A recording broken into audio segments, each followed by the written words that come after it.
मेरे प्यारे बच्चों, आप सभी को मेरा प्यार भरा नमस्कार। अब वर्षों का इंतजार हुआ समाप्त। फाइनली आपके दिल्ली पुलिस का जो वैकेंसी है आ चुका है, जो कि पूरे लगभग 7,565 यानी 7565 पोस्ट के लिए आपकी वैकेंसी रिलीज हो चुकी है।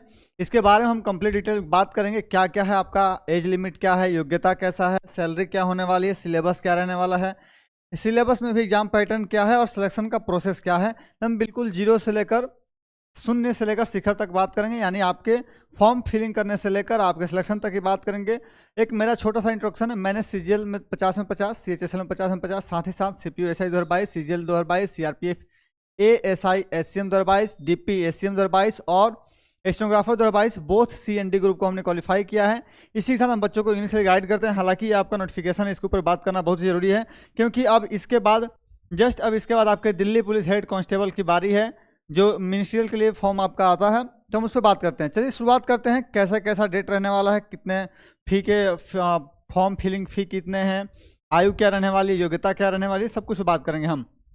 तो चलें, दिल्ली पुलिस की आपकी वैकेंसी जो है आपकी 7565 आउट हो चुकी है। ठीक है, तो नोटिस में जो पहला दिया है, constable executive male and female in Delhi police examination 2025, ये मेल एंड फीमेल दोनों के लिए रहने वाली है, जो कि 2025 एग्जाम के लिए है। ये 2023 के बाद अभी होने जा रहा है। तो date for submission of the online application form जो शुरुआत होने जा रहा है 22 सितंबर से लेकर 21 अक्टूबर तक। आप इससे पहले फॉर्म को फिल कर लीजिएगा। ये नहीं कि आप 21 तारीख है तो 20 को रात को आप कुआं खोदने चले हैं। ठीक है, तो सबसे पहली सावधानी आपको ये बरतनी है कि आपको टाइम से अपना रजिस्ट्रेशन करा लेना है। साथ ही साथ जो आपके उसके receipt of the online application form है, जो पैसे पेमेंट करने का आपका जो टाइम है, ये क्या है आपके कहीं ना कहीं उसी दिन तक से लास्ट मेकिंग ऑनलाइन पेमेंट 22/10 तक है, एक दिन आगे दिया रहता है। तो इसको मत ध्यान रखिएगा। आप इसको पहले आप क्या कीजिएगा, 15 अक्टूबर से पहले आप अपने फॉर्म को फिल कर लीजिएगा। ठीक है, क्योंकि इसमें फॉर्म भी ज़्यादा फिल किए जाते हैं और वैकेंसी भी अच्छी है, और बच्चों का बहुत ही डिजायरस पोस्ट होता है, डिजायर्ड पोस्ट होता है, मच कवेटेड पोस्ट होता है। ठीक है, बहुत ही ज़्यादा रिनाउंड पोस्ट भी अपने आप में। तो चलिए देखते हैं। और जो एग्जाम का आपका शेड्यूल रखा गया है दिसंबर 2025 या फिर जनवरी 2026, तो इसी राउंड अबाउट में रहना चाहिए आपका जो डेट है। आगे बढ़ते हैं। चलिए हम इसमें पहले बात करेंगे कि क्या वैकेंसी कितनी है, कैसी है। देखिए, कांस्टेबल जो मेल हैं, यानी दिल्ली पुलिस में जो मेल की वैकेंसी है, इनकी पूरी है 4408। जो बाकी कांस्टेबल एक्स हैं, मेल हैं, एक्स सर्विसमैन हैं, उनके लिए कितनी है 285। इसमें फीमेल भी हैं। Constable male serviceman, ex serviceman, commando वाले जो हैं, इनकी क्या है 376 वैकेंसी है, जिसमें आपके कहीं ना कहीं एनएसजी वाले भी इन्वॉल्व होते हैं। बहुत सारे अलग अलग डिपार्टमेंट्स के हैं। ठीक है, तो आगे देखते हैं। कांस्टेबल फीमेल की जो बात है, इनकी वैकेंसी है 2496। ये अपने आप में बहुत बड़ी वैकेंसी है, बहुत अच्छी वैकेंसी है। ठीक है, 2496 यानी लगभग 2 गुना के आसपास है, थोड़ा सा कम है। ठीक है, तो आप इसको क्या कह सकते हैं, आपकी 7565 पूरी की पूरी वैकेंसी है, जिसको आपको तैयार करना है।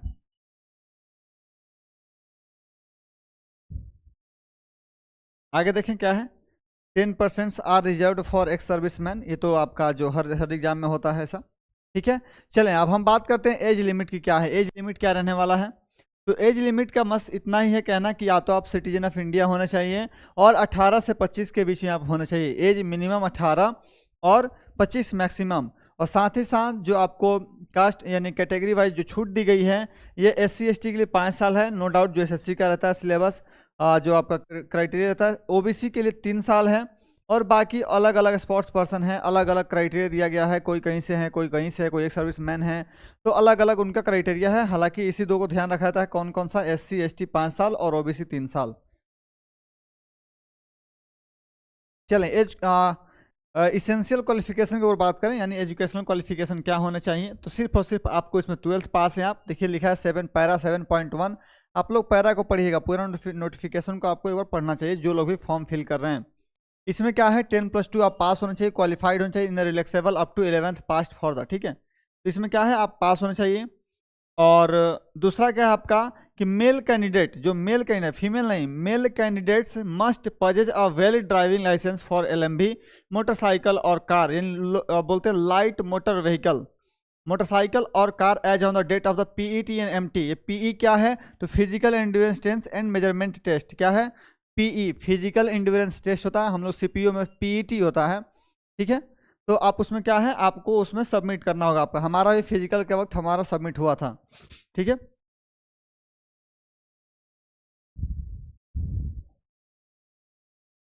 उसमें देखिए साफ साफ लिखा गया है, candidates who have not acquired the essential educational qualification as on the stipulated date will not be eligible and need not to apply. नहीं अप्लाई करना चाहिए यदि जिनके पास ये नहीं है और साथ साथ में ये भी नहीं है तो आपको नहीं अप्लाई करना चाहिए यदि आप मेल हैं तो, ठीक है। बाकी फीमेल के लिए कोई ड्राइविंग लाइसेंस नहीं चाहिए, तो इस चीज़ का ध्यान रखिएगा। सबसे पहला ये मस्ट है, कहिए तो आपको मैं डीएल निकाल के दिखाता हूँ होता कैसा है, ठीक है। और साथ ही साथ यदि एनसीसी एबीसी सीपीयू में तो काफ़ी ज़्यादा मार्क्स कैरी करता है सीपीयू में, तो एनसीसी ए में है 2% की छूट, बी में है 3% of the marks of the examination, यानी आपके 100 क्वेश्चन के जो एग्जाम होंगे उसमें से क्या होगा 2%, यानी समझिए 2 क्वेश्चन, अगर 3 तो यहाँ 3 क्वेश्चन और यहाँ 5 क्वेश्चन, यानी जितना ए बी सी कैटेगरी जितना डाउन जाएगा ए बी सी डी की तरफ उतना एनसीसी का जो पावर होता है बढ़ता जाता है, उसको छूट उतना ज़्यादा मिलता है, ठीक है। तो और ओरिजिनल सर्टिफिकेट आप लोग ये सबमिट करेंगे तभी आप इसके लिए अप्लीकेबल होंगे, ये नहीं कि हमने फॉर्म में केवल चूज कर दिया कि हमने हाँ एनसीसी कर रखा है और जब डीबी हो तो हम दे ही नहीं पाए तो आप वहाँ से डिबार कर दे, मतलब हटा दे जाएंगे आप, ठीक है। आगे आते हैं, अब देखिए क्या है ये आपका, अब पे लेवल की बात करें हम, ठीक है। पे स्केल की जो आपकी है ये पे लेवल 3 है, जो पे बैंड 3 है आपका 21,700 से लेकर 69,100।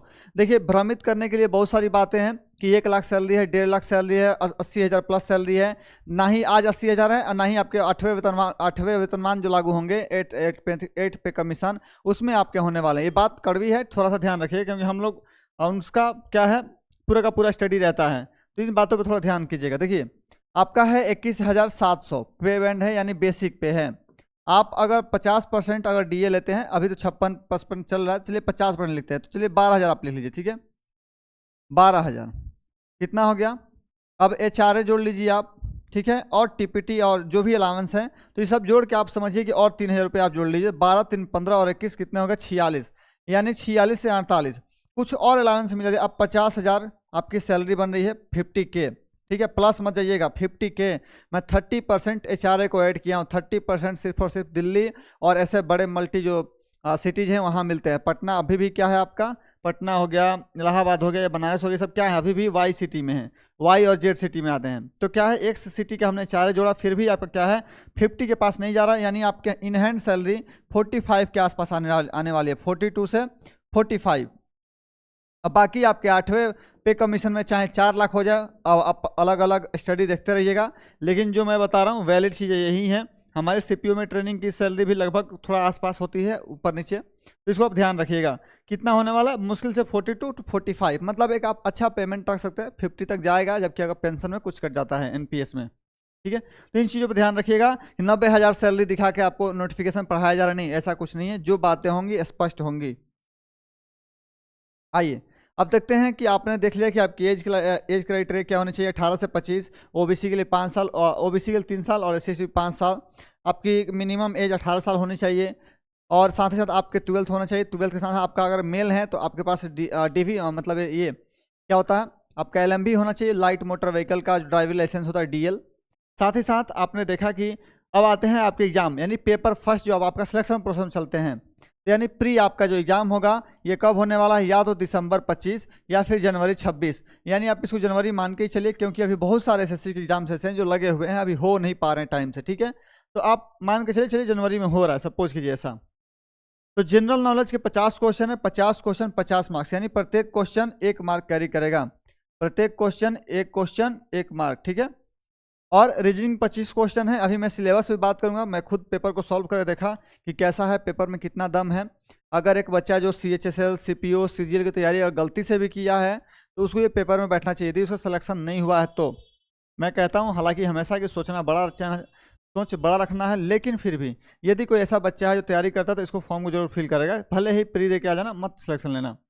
न्यूमेरिकल एबिलिटी जो है 15 क्वेश्चन, यानी मैथ्स के 15 क्वेश्चन रहने वाले हैं, और कंप्यूटर के बेसिक से ये आपके 10 क्वेश्चन रहने वाले, यही आपके DPSCA में भी आते हैं, ठीक है, कंप्यूटर बेसिक्स वहाँ भी आते हैं। तो ध्यान रखिएगा, ये आपका सिलेबस हुआ 50 क्वेश्चन पूरा का पूरा जीके। जिस 50 में से मैंने देखा कम से कम 10 करंट अफेयर थे, 10 सीए हैं, ठीक है। जो 2023 का पेपर हुआ उसमें देखिएगा आप लोग 10 क्वेश्चन करंट अफेयर है, बाकी 40 आपका स्टैटिक है। कौन कौन से, तो स्टैटिक वाले में जैसे आपका हिस्ट्री, पॉलिटी, ज्योग्राफी हो गया। स्टैटिक जो जीके होते हैं, कौन सा वाद्य यंत्र कौन बजाता है, कौन किसके घराने से संबंधित है, कौन से खेल में कौन से शब्द का प्रयोग होता है, ये सारी चीज़ों का ये रहा है ये चीज़।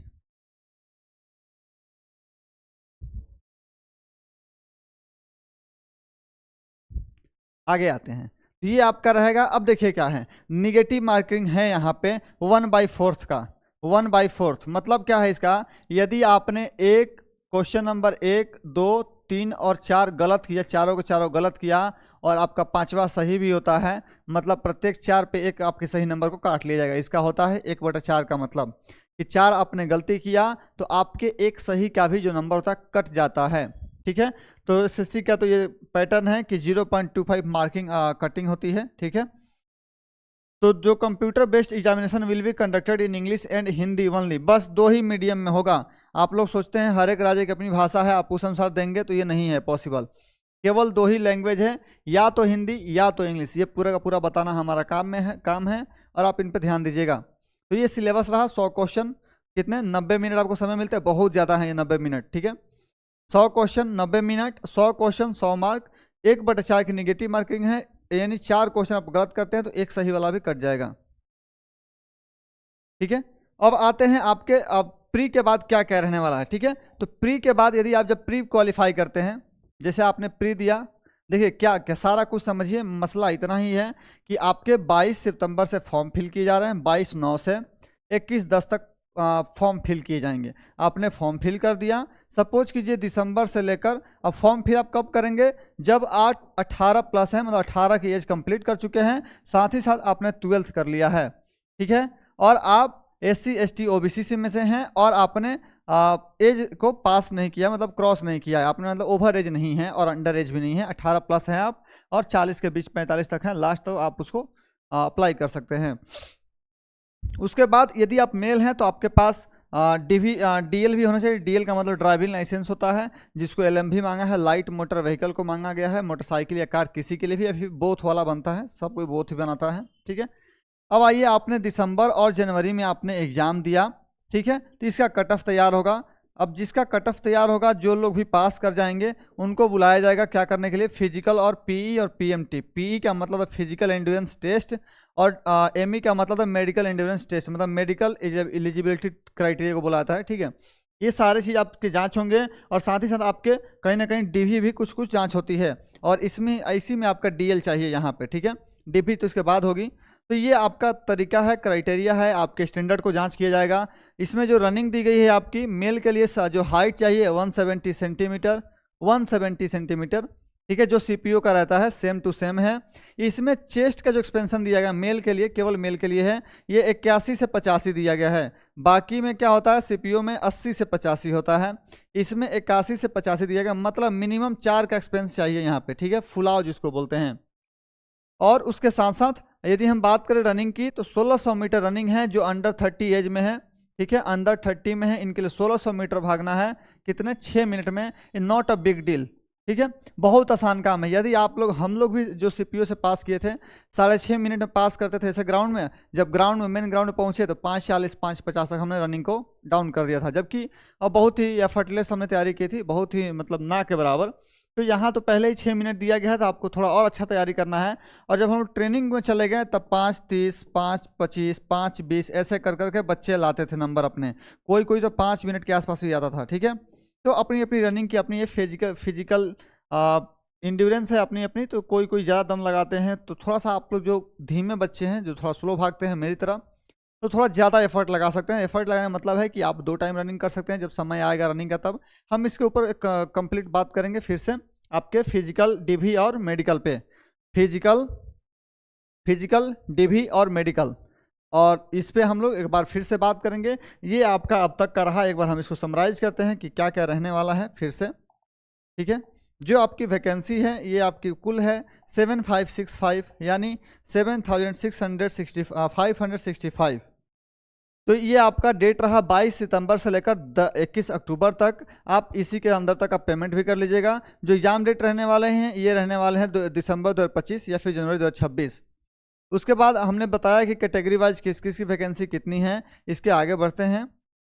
इसके आगे हमने देखा कि रिलैक्सेशन एज क्या मिलता है, तो 5 साल SC ST, 3 साल OBC।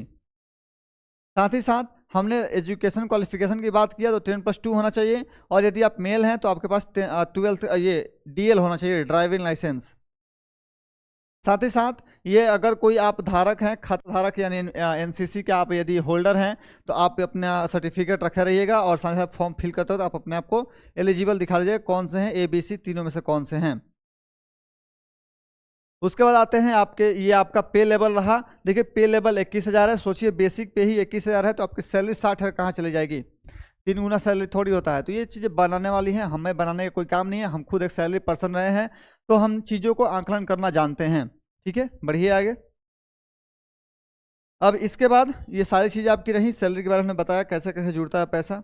सॉरी, ये आपका एग्जाम का सिलेबस रहने वाला है। 100 क्वेश्चन 90 मिनट 100 मार्क्स। ठीक है, 100 क्वेश्चन 100 मार्क्स। एक क्वेश्चन का 1 नंबर, गलती 4 होने पे 1 कट जाएगा, यानी 1/4 निगेटिव मार्किंग है। ठीक है, साथ ही साथ अब मैं बताता हूँ सिलेबस के ऊपर हम बात करते हैं। चलिए आ ही गए हैं तो देखिए, जनरल नॉलेज की बात जो है बहुत ही बड़ा बिग डील नहीं है। ठीक है, ये 10 नंबर तो केवल 10 क्वेश्चन तो करंट अफेयर, बाकी 40 में स्टैटिक वाले आते हैं। इसको आप बहुत अच्छे से पढ़िएगा, पढ़ना अच्छा पड़ा क्योंकि 50 नंबर अकेले पूछ रहा है। ठीक है, रीजनिंग 25 में कोई टफ नहीं था। मुझे लगता है 20 क्वेश्चन ऐसे थे जो बिना पेन उठाए बच्चे बना सकते हैं। 5 क्वेश्चन थोड़ा सा रुकना पड़ेगा, तो उसी तो 90 मिनट दे रहा है। ठीक है, साथ ही साथ न्यूमेरिकल एबिलिटी जो मैथ क्वेश्चन 15 है ना, इसमें से 10 केवल अर्थमेटिक है, 10 प्लस अर्थमेटिक है। राम 10 दिन में काम करता है और श्याम 5 दिन में करता है, दोनों मिलकर कितने दिन में करेंगे? तो जोड़ के बता दो कितने दिन में करेंगे। ठीक है, ये सारे मीनिंग हैं। और जो कंप्यूटर है, कंप्यूटर भी बहुत, देखिए मैं ये नहीं कह रहा हूँ बहुत आसान है, लेकिन आप पढ़िएगा तो बहुत आसान भी है। ठीक है, पढ़ने के बाद से आसान है। ये नहीं है कि ख्याली पुलाव पका रहे हैं, सर ने बता दिया बहुत आसान, नहीं। ये हम कब कह पा रहे हैं? हम लोग CGL, CHSL, CPO, MTS, steno, कई सारे एग्जाम्स हमने क्वालिफाई किया है। DP SCM 2022, साथ ही साथ CRPF, ASI SCM 2023। तो इन सभी चीज़ों के बेस में आपको बता रहे हैं। ठीक है, तो ये सिलेबस भी कोई बहुत बड़ी बात नहीं है। यदि आप मैथ्स की तैयारी करते हैं कहीं से भी तो आप जुड़ सकते हैं। साथ ही साथ आप हमसे इंग्लिश की तैयारी के लिए इंग्लिश बाय शक्ति यादव यूट्यूब चैनल को सब्सक्राइब कर सकते हैं आप। साथ ही साथ आप इस टेलीग्राम चैनल जुड़ सकते हैं ताकि आपको हर एक इन्फॉर्मेशन टाइम मिलता रहेगा। और साथ ही साथ आप में से जो कोई भी यदि DP SCM के बच्चे तैयारी करना चाहते हैं, DP SCM हो गया या फिर कोई भी SCM हो गया, जैसे आपका CRPF भी आता है, आपका ITBP भी आता है, BSF भी आता है। ठीक है, तो ये सभी भी आप जो भी एग्जाम को आप क्वालिफाई करना चाहते हैं, या फिर इंग्लिश, वो सभी एग्जाम्स जहां इंग्लिश पूछी जाती है, आप उसको पढ़ने के लिए हमसे जुड़ सकते हैं। अभी आपकी जो क्लासेस चलती हैं, सुबह 10 AM पर आपकी वोकैब फाउंडेशन बैच है, और नाइट में 10 PM पे आपकी जो क्लास आती है प्रैक्टिस बैच है। तो आप इन दोनों जगह मुझसे दोनों समय पर आप जुड़ सकते हैं। तो धन्यवाद, मिलते हैं हम फिर से अगली क्लास में। आप सभी लोग बने रहिए।